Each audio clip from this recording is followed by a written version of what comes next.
Appeal বিভাগের রায়ে ১৪ বছর পর সংবিধানে পুনর্বহাল হলো তত্ত্বাবধায়ক সরকার ব্যবস্থা। তবে আগামী চতুর্দশ নির্বাচন থেকে এটি কার্যকর হবে বলে রায় দেন আপিল বিভাগ।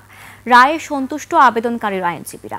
সাবেক প্রধান বিচারপতি খায়রুল হকের রায়ের পরতে পরতে ত্রুটি ছিল বলে পর্যবেক্ষণ দিয়েছেন আপিল বিভাগ। বিস্তারিত শাকেরা আরজুর রিপোর্টে। লিলি বিউটি সোপ, যার অ্যান্টি এজিং গুণ তারুণ্য ধরে রেখে ত্বকে করে উজ্জ্বল, তারুণ্যময় উজ্জ্বল ত্বকের জন্য। রিমার্ক। বৃহস্পতিবার সকালে তত্ত্বাবধায়ক সরকার ফেরাতে আপিলের রায় শুনতে আদালতে আসেন গণমাধ্যম কর্মী পক্ষে বিপক্ষের আইনজীবীরা। উপস্থিত ছিলেন তত্ত্বাবধায়ক ফেরাতে প্রথম আবেদনকারী বদিউল আলম মজুমদার। সকালে প্রধান বিচারপতির নেতৃত্বে ৭ বিচারপতির আপিল বেঞ্চ আদালতের কার্যক্রম শুরু করেন। রায়ে দেশের বহুল আলোচিত তত্ত্বাবধায়ক সরকার ব্যবস্থা ফিরিয়ে দেন আপিল বিভাগ। ১৯৯৬ সালে যে ব্যবস্থা প্রবর্তন করা হয়েছিল তা আবার পুনর্বহাল হলো সংবিধানে।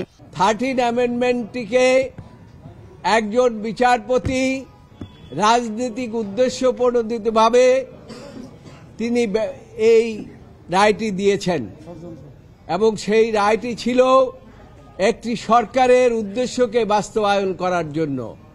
রায়ের পর ব্রিফিং করেন বিএনপি জামায়াত সহ পক্ষগুলো।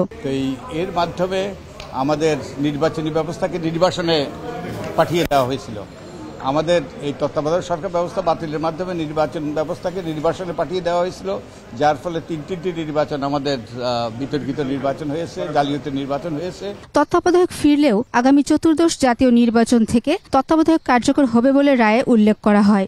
এখন যেহেতু সংসদ নাই, 15 দিন ভাঙিয়ে যাওয়ার 15 দিনের ভিতরে তত্ত্বাবধায়ক সরকার গঠিত হওয়ার কোনো বিধানও আপাতত কার্যকর হবে না। তত্ত্বাবধায়ক বাতিল করে দেওয়া সাবেক প্রধান বিচারপতির রায় পরতে পরতে ত্রুটি ছিল বলে পর্যবেক্ষণ দেন আপিল বিভাগ। এদিকে হাইকোর্ট তত্ত্বাবধায়ক ব্যবস্থা সংক্রান্ত পঞ্চদশ সংশোধনী আইনের 20 ও 21 ধারা বাতিল করা হয়েছে। ফলে নির্দলীয় তত্ত্বাবধায়ক সরকার গঠন, উপদেষ্টাদের নিয়োগ এবং নির্দলীয় তত্ত্বাবধায়ক সরকারের কার্যাবলী এই বিধানগুলো ফিরেছে। যদিও এরই মধ্যে এই রায়ের বিরুদ্ধে আপিল করা হয়েছে।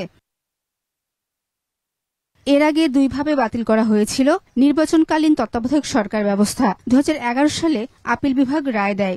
এরপর সংসদে আনা হয় পঞ্চদশ সংশোধনী। 5 আগস্টের পর বিএনপি জামায়াত বদিউল আলম মজুমদার, একজন বীর মুক্তিযোদ্ধা সহ 4টি পক্ষ তত্ত্বাবধায়ক ফেরাতে রিভিউ আবেদন করে। পরে রিভিউ শুনানিতে সিদ্ধান্ত হয় আপিল শুনানি করার। দেশের সাংবিধানিক তত্ত্বাবধায়ক সরকার 1996 সালে প্রতিষ্ঠিত হয়। বিচারপতি মোহাম্মদ হাবিবুর রহমানের নেতৃত্বে প্রথম তত্ত্বাবধায়ক সরকার গঠিত হয়। 1996, 2001 ও 2008 এই 3টি জাতীয় নির্বাচন তত্ত্বাবধায়ক সরকারের অধীনে অনুষ্ঠিত হয়। শাকেরা আরজু, 21 টেলিভিশন, ঢাকা।